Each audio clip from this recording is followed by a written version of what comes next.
د خیبر پښتونخوا د سیلګری سیمه سوات کې نن بیا ځای خلکو د امن د پاره احتجاج کړی دی.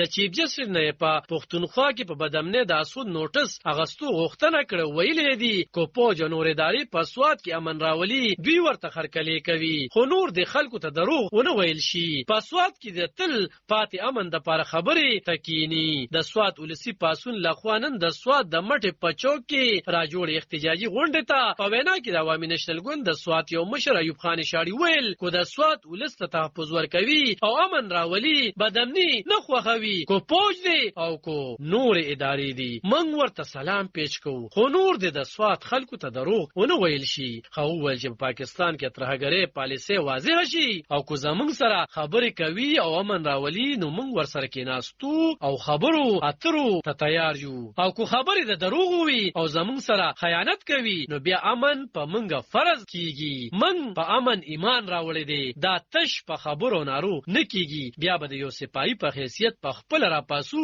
غل ډاکو ته خپل خوره نه پرېږدو. د 23 اپریل په ماسختن د سوات په سی ټي ډي پولیس سټیشن کابل کې چودنې شوي 19 کسان پکې وجل شي او د 50 نه زیات پکې جوبل شي.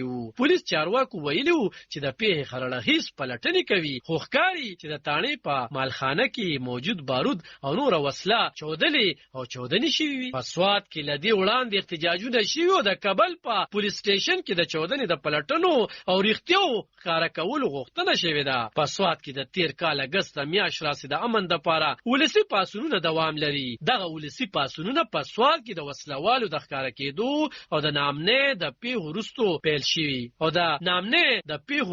پیل شوي د مټ نن احتجاجي غونډه ته په وینا کې مختار خان یوسفزی ویل چې نن بیا په سوات کې د اپریشن خبره کیږي. دلته پوج اپریشن کړي او ترهګری د ختمولو دعوه شوی و. بیا پوښتنه راولاړیږي چې په کابل کې مذاکرات چا پیل کړل او څوک دغه مذاکراتو ته لاړل. په سوات کې د تیر کال راسي د نامنې پزد او د امن د پارولسی پاسونونه دوام لري او دغه لړۍ د صوبې نورو برخو ته خوم غزیدلې ده.